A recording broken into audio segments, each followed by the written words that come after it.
আখাউড়া থানার officer in charge Mohammad Abul হাশিমের নেতৃত্বে pickup গাড়িসহ ১১৫০ KG ভারতীয় কফি সহ গ্রেফতার ৩। ভিশন ব্রাহ্মণবাড়িয়া নিউজ, সত্য প্রকাশে আপোষহীন। শুনছিলেন সংবাদ শিরোনাম, বিস্তারিত সংবাদের সাথে আছে আমি ইতি আক্তার। ব্রাহ্মণবাড়িয়ার আখাউড়ায় পিকআপ গাড়িসহ ১১৫০ কেজি ভারতীয় কফি সহ ৩ জনকে গ্রেপ্তার করেছে পুলিশ। আজ শুক্রবার ২০ সেপ্টেম্বর ভোরে উপজেলার ধরখার থেকে তাদেরকে গ্রেপ্তার করা হয়। সংশ্লিষ্ট সূত্রে জানা যায়, আখাউড়া থানার অফিসার ইনচার্জ মোহাম্মদ আবুল হাশিমের নেতৃত্বে এসআই মোবারক হোসেন সঙ্গীয় ফোর্স নিয়ে অভিযান পরিচালনা করে পিকআপ গাড়ি চালক ও অবৈধ ভারতীয় কফি মালামাল সহ এদেরকে হাতে নাতে গ্রেপ্তার করেন পুলিশ।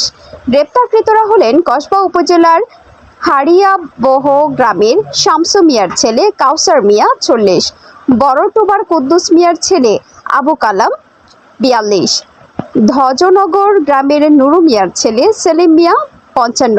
আখাউড়া থানার officer in charge OC Mohammad Abul Hashim জানান, অভিযানে গ্রেপ্তারকৃতদের বিরুদ্ধে মামলা দায় করে আদালতে প্রেরণ করা হয়েছে এবং ভারতীয় অবৈধ মালামাল সহ মাদকের বিরুদ্ধে আমাদের অভিযান অব্যাহত রয়েছে। আখাউড়া উপজেলা প্রতিনিধি লায়ন রাকেশ কুমার ঘোষের পাঠানো তথ্য ও ভিডিও চিত্রে। News desk, vision Brahmanbaria TV news. ব্রাহ্মণবাড়িয়ার সকল সংবাদ সবার আগে পেতে ভিশন ব্রাহ্মণবাড়িয়া টিভি চ্যানেলটি লাইক, কমেন্ট, শেয়ার করার অনুরোধ রইল।